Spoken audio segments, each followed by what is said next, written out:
Vamos a continuar con el tema del cuarto camino y con este concepto del mapa humano. Ustedes recordarán de los programas anteriores que veníamos desarrollando estos temas, dando ejemplos, pero al mismo tiempo, sin querer queriendo, fuimos dando por sentado, si bien hicimos alguna pequeña explicación de por qué mapa humano, pero fuimos dando por sentado ese nombre sin dar demasiada explicación adicional. Hoy queremos profundizar un poquito más en esta idea del mapa humano.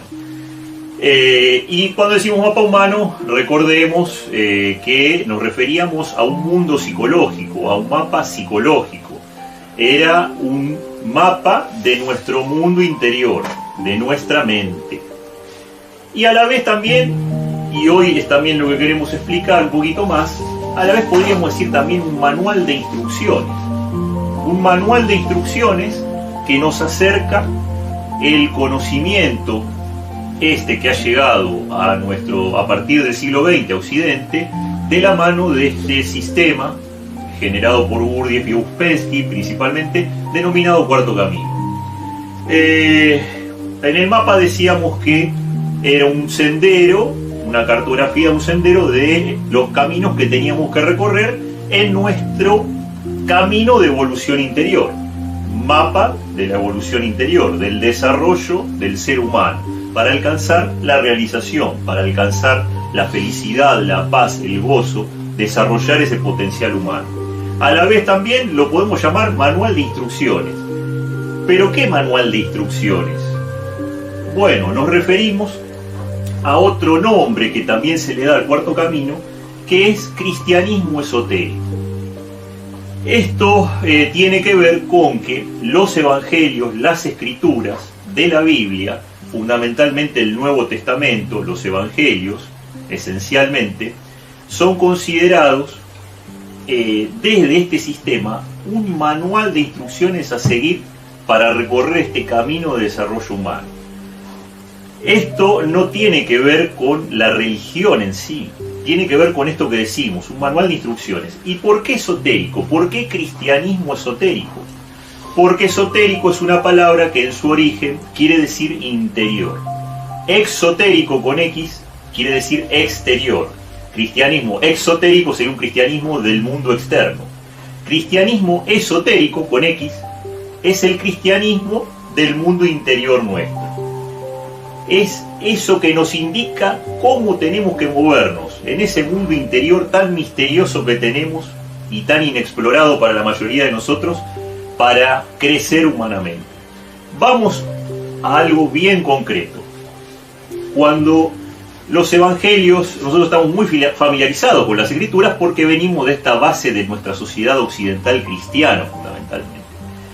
Cualquiera de nosotros, si no leyó la Biblia o no leyó los evangelios, lo más probable es que sí, al menos escuchó hablar, porque nuestra cultura está rodeada de estos ejemplos, de la figura de Jesús, del Cristo, sea como sea que sea interpretado por las diversas corrientes del cristianismo que hay.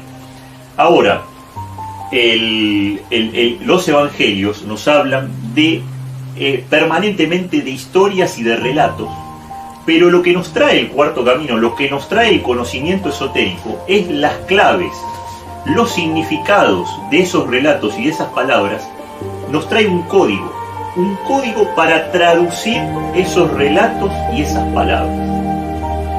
Vamos a hablar de dos palabras muy concretas para explicar mejor todo esto: riqueza y pobreza. Las ideas y los conceptos de riqueza y de pobreza, tal como los encontramos en la palabra escrita, en los evangelios fundamentalmente, lo que dicen que dijo Jesús, lo que dicen que dijo el Cristo acerca de la riqueza y la pobreza, y cómo la enseñanza esotérica que llega a nuestros días desde edades lejanísimas, de siglos y siglos, una sabiduría antiquísima que va pasando de era en era para llegar a nuestra modernidad. ¿Qué nos dice? ¿Qué lenguaje? ¿Qué nos dice de la riqueza y la pobreza? ¿Cómo debemos entender esas palabras, esos conceptos que dicen que dijo el Cristo? Cuando decimos riqueza y pobreza, vamos a hablar antes de dos conceptos del cristianismo esotérico, de dos conceptos muy profundos, muy importantes dentro del cuarto camino. Permítanme hablar antes de esencia y personalidad. ¿Qué nos dice el cuarto camino de la esencia y la personalidad? Vamos a hablarlo un poquitito hoy, en otro programa seguiremos hablando de esto. Nos dice que los seres humanos venimos a este mundo en estado de esencia. Cuando nacemos, cuando tenemos 1 año, 2, 3, 4, nos movemos en estado de esencia. ¿Qué es eso de la esencia humana? Esencia humana. Es esto que venimos hablando programa tras programa aquí en nuestro canal. Es aquel justamente potencial humano que traemos de fábrica y que se manifiesta muy evidentemente desde que nacemos en nuestros primeros años de vida. Si nos siguen habrán visto que siempre hablamos mucho del comportamiento y de las cualidades divinas de los niños, de las cualidades maravillosas de los niños, que traen desde que nacen, ese gozo natural, ese entusiasmo natural. Si te acordás de cómo era tu niñez, seguramente te van a venir a vos recuerdos y emociones muy hermosas, de cómo te despertabas cada día por la mañana, donde cada día era una fiesta, donde ir a abrazar a tu papá, a tu mamá, empezar el nuevo día, en la mesa del desayuno, con tus hermanos, con tu familia, donde lo que te esperaba del día era una aventura maravillosa, donde tenías que estar nada más, jugar, divertirte, disfrutar. Era disfrutar y disfrutar y disfrutar y disfrutar desde que te levantabas hasta que te ibas a dormir. Y te ibas a dormir con una sensación hermosa para seguir disfrutando en esa fiesta cotidiana día a día. Ahora, ¿qué nos dice el cuarto camino? ¿Qué nos dice la enseñanza esotérica acerca de cómo va evolucionando esta esencia a lo largo de la vida? Bueno, nos dice, y lo podemos apreciar y corroborar en nuestra vida y en la de todos los que nos rodean, que esa esencia, hay un momento, a una edad muy temprana, tal vez a los 4 o 5 años de nuestra vida, en que esa esencia detiene su desarrollo, detiene su crecimiento. Y porque empieza a formarse alrededor de la esencia, pensemos que estamos hablando de términos psicológicos, cuando decimos alrededor, estamos hablando de un espacio de nuestro mundo interior. Entonces, la enseñanza nos dice que alrededor de la esencia empieza a formar como una costra, una cobertura, que es como la clara y la yema en el huevo, o como la cáscara y el alimento que rodean dentro del fruto a la semilla. El ejemplo del fruto es un muy lindo ejemplo de que las semillas son la esencia humana y la pulpa del fruto empieza a ser lo que vamos construyendo desde esa edad temprana a lo largo de la vida, que es la personalidad. La personalidad son los códigos de funcionamiento que necesariamente tenemos que incorporar a nuestro funcionamiento, a nuestra vida, para poder movernos en este mundo. A medida que somos niños tenemos que empezar a poder articular palabras para hablar, para comunicarnos con los demás. Tenemos que empezar a pensar en palabras y en las imágenes que nos devuelven los 5 sentidos. Es decir, nuestra mente, nuestro mundo interior comienza a construir algo por encima de la esencia, alrededor de la esencia, que es alimentado por los 5 sentidos, lo que nos viene de ese mundo exterior a través de nuestra vista, nuestro oído, nuestro olfato, nuestro tacto. Y vamos desarrollando conceptos, ideas, formas de pensar y de sentir para poder vivir en este planeta, en esta tierra. Empezamos a desarrollar sonreírle al otro, empezamos a hablar, a poder hablar con el otro, los gestos de nuestro rostro, la forma en la que nos comunicamos. Y a medida que vamos creciendo, vamos a la escuela y empezamos a desarrollar códigos para manejarnos con nuestros amiguitos y relacionarnos con nuestros compañeros, con la maestra, con el maestro. Seguimos creciendo y conseguimos un trabajo o vamos a la universidad y vamos incorporando cada vez más conocimiento de diferentes materias, de historia, de geografía, de matemáticas, de lengua. Y eso sigue formando nuestra personalidad. Y vamos luego a una profesión o a un trabajo y desarrollamos un arte, un oficio manual o un oficio intelectual y desarrollamos también una profesión. O nos convertimos en un deportista o en un abogado o en un científico. Bueno, Todo eso es parte de la personalidad. Muchas cosas muy buenas, muy importantes desde el punto de vista humano, que colaboran con que podrían colaborar con el desarrollo de esa esencia humana, y otras no tanto, que serían más vale obstáculos, aspectos de nuestra personalidad, vicios, mañas, cosas negativas. Hablábamos de las emociones negativas, hablábamos de la consideración interna en programas anteriores, que se incrustan y pasan a formar rutinas y formas cotidianas de funcionar de nuestra personalidad. Entonces, tenemos nuestra esencia allí más o menos detenido su crecimiento a los 4 o 5 años, y tenemos nuestra personalidad que se sigue desarrollando a lo largo de nuestra vida. Pero la enseñanza esotérica nos dice que a estas dos cosas le podemos agregar una tercera etapa. Le podemos agregar. Y ese es el fundamento y el objetivo principal de la enseñanza esotérica, que nos acerca, por ejemplo, el cuarto camino y el cristianismo esotérico, que serían lo mismo. Que es una tercera etapa donde los seres humanos podemos comenzar un nuevo aprendizaje a partir de este manual de instrucciones que nos acerca a la enseñanza esotérica, a partir de este mapa humano nuevo que nos llega a través de la enseñanza esotérica. Esta tercera etapa, que no viene dada por la vida común, sino que tenemos que generarla a partir de estas instrucciones, podemos hacerla estudiando, fundamentalmente estudiando y tomando este nuevo conocimiento que nos trae la enseñanza esotérica, que no nos trae nuestra sociedad, que no nos trae la vida. Tenemos que encontrarla a partir de este conocimiento, de esta enseñanza. Muy bien, la esencia humana, entonces, hacemos un rápido repaso, quedó detenida su crecimiento.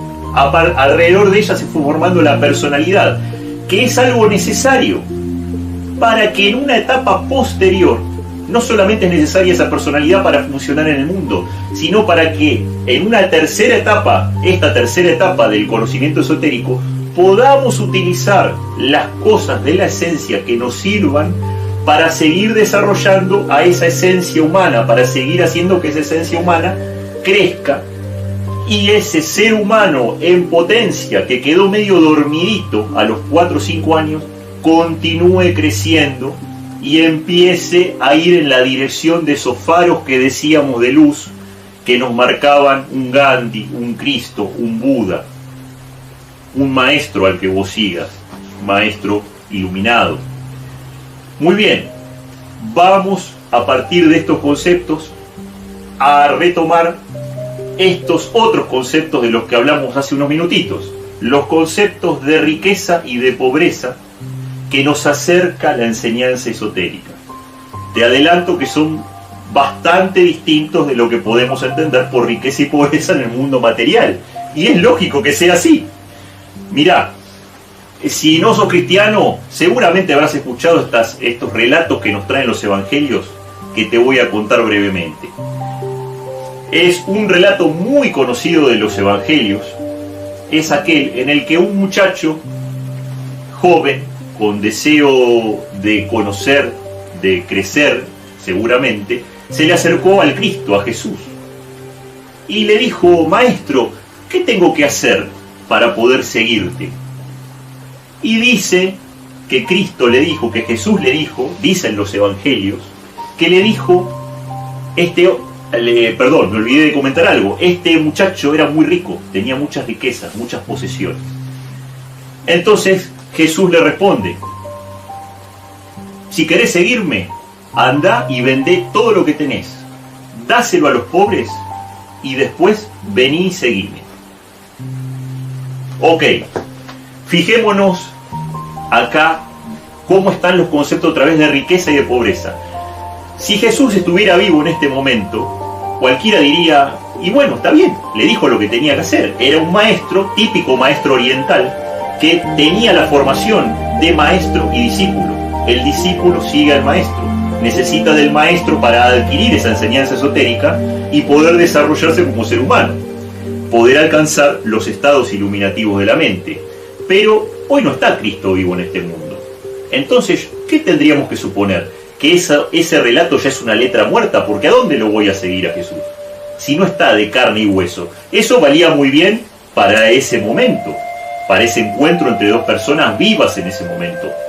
Entonces uno se preguntará, ¿entonces qué? ¿Ya no tiene valor eso? Bueno, la enseñanza esotérica nos dice que este relato no habla en realidad esencialmente de una anécdota, de algo que ocurrió, de esa vivencia de Jesús con el muchacho que quería seguirlo. Más vale nos empieza a contar de este código oculto, de este manual de instrucciones, de este nuevo vocabulario que está en ese relato, que tenemos que aprender a encontrar y a conocer. Para la enseñanza esotérica, la riqueza se refiere al potencial humano. Una persona, no al potencial humano, sino a la riqueza de la personalidad. Es decir, mientras más armada tenga mi personalidad y más desarrollada, más rico soy. Eso en sí no tiene nada de malo, pero la riqueza apunta en esta visión del Cristo y la enseñanza esotérica a cuando una persona está muy egocéntrica, muy enfocada en sí misma. Entonces desarrolló una personalidad de un abogado muy exitoso, o de un deportista exitoso, o de un científico. Y viste cuando dicen se creyó el libreto, se creyó la película. O sea, estamos tan pegados a esa imagen de nosotros mismos que perdemos el rumbo para ese desarrollo humano. ¿Qué quiere decir esto? Que en el desarrollo de esa personalidad, obsesivo casi diríamos, a lo largo de la vida, nos olvidamos de esa esencia que quedó allá, dormidita a los 4 o 5 años y que no pudo crecer más porque la sofocó la personalidad. Entonces, cuando Cristo le habla al muchacho este y le dice, vendé todo lo que tenés y dáselo a los pobres, le está queriendo decir, la enseñanza nos está diciendo, momento, tené cuidado, no es bueno que te vayas de boca desarrollando tu personalidad y creas que sos el gran científico o el gran artesano, o que sos más inteligente que los demás, o que sos más vivo que los demás, o que sos muy astuto para generar riqueza en la vida, o generar dinero, o lo que sea. Lo que te está diciendo, cuando dice, vendé todo lo que tenés y dáselo a los pobres, es esa energía que pones en alimentar tu personalidad, tenés que empezar a revertir esa dirección de energía para alimentar a tu esencia dormida. Es decir, en vez de alimentar tanto esa personalidad que te hace creer que sos un gigante, pero en definitiva algo efímero, lo que tenés que hacer es esa energía volcarla para que crezca tu esencia que quedó dormidita, que paró de crecer a los 4 o 5 años. En definitiva, este relato lo que nos quiere decir es prestarle atención a tu esencia humana a través de este conocimiento. El Cristo, el Jesús, está representando este conocimiento esotérico. Y lo que nos está diciendo es, prestale atención a este conocimiento, estudialo, conocelo, metete con esto, para que puedas volver a hacer crecer a esa esencia que quedó dormidita. Vamos a otro ejemplo de cómo se entiende en los evangelios riqueza y pobreza. Según dicen, el Cristo dijo, es más fácil que un camello pase por el ojo de una aguja a que un rico entre al reino de los cielos. Bueno, volvemos a las mismas ideas, los mismos conceptos. Evidentemente no se está refiriendo a nada externo, ni podemos pensar, alguien dirá, pero Cristo tenía algo contra la riqueza, contra los ricos. Por eso algunas veces hasta se malentiende desde la iglesia que tiene más virtud una persona que no tiene nada de posesiones materiales a una persona que tiene posesiones materiales. Y no pasa por ahí, porque erraríamos al volver a entender estos relatos, estas referencias con el mundo externo. Recordemos que nos están hablando de cosas interiores, de cualidades interiores, de cosas que pertenecen a ese mundo interior invisible a los ojos físicos. Lo que estaba queriendo decir Jesús seguramente con eso es que, otra vez, si el rico en qué, esa personalidad, esa cosa del egocentrismo, el orgullo, la vanidad de la personalidad, son las que no nos van a permitir que esa esencia se siga desarrollando. Porque las cualidades de la esencia son totalmente opuestas a las de esta falsa personalidad. La esencia tiene las cualidades de ese niño: la sencillez, el gozo natural, el entusiasmo. El entusiasmo que dicen las escrituras es el alimento de los dioses, el amrita de las escrituras hindúes. Eso lo tenemos desde niños, ese oro está dentro nuestro, pero no lo vamos a poder desarrollar porque esta personalidad nos sofocó con la vanidad del orgullo, con creer que somos más que los demás, con creer que somos Superman, sin entender que todos somos Superman, que no hay alguien que es Superman y otros que no. Todos los seres humanos tenemos esa maravilla, esa esencia allí dormidita esperando a que sea hermosa. Muchísimas gracias por estar ahí y nos vemos en el próximo encuentro.